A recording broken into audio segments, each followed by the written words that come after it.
hood propped open, and the contents of its engine spilled over the dirt, as if someone had been called away in the middle of ripping out its innards. Caden wouldn't touch the gate in the fence. A few seconds later, Janice saw why. A pit bull vaulted from the rear of the trailer, its barks crazed and ferocious, and its head twisting in the air, as if it were chewing on something. Caden McCormick took a few steps back from the fence and watched the dog plow headfirst into the chain link.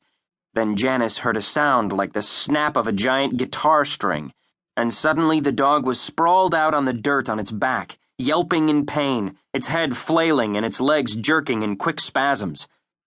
The man who emerged from the trailer wore a backward baseball cap. Red welts covered his bony arms and spindly legs. His long face was wasting into sharp angles, and in his right hand he carried something long and metallic. He threw open the gate without getting shocked, and Caden ran through it and toward the trailer.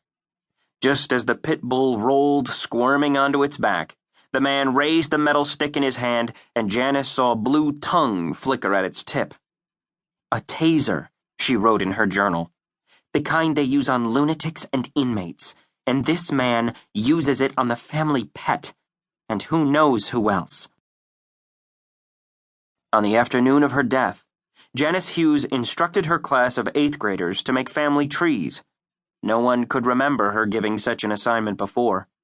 She passed out photocopies of possible formats, construction paper, and scissors, and instructed the class to get to work. Janice Hughes's students claimed she never took her eyes off of Caden McCormick, who sat in the 3rd row. The boy did not use the construction paper or scissors Janice had given him.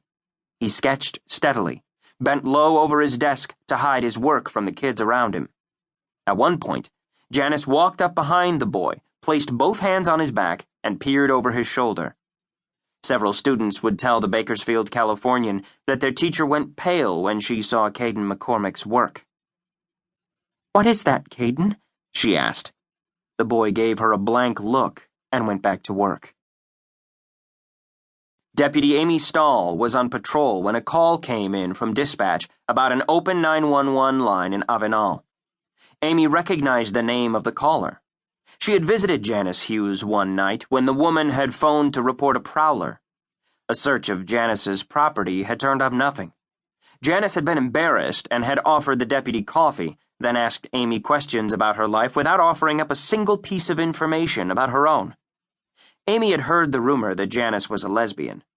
She never worked up the courage to ask Janice if the rumor was true.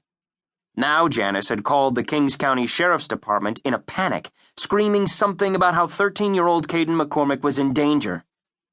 Amy was fairly sure Janice had been given the runaround, which is why the woman had bolted out of her home without bothering to terminate the call.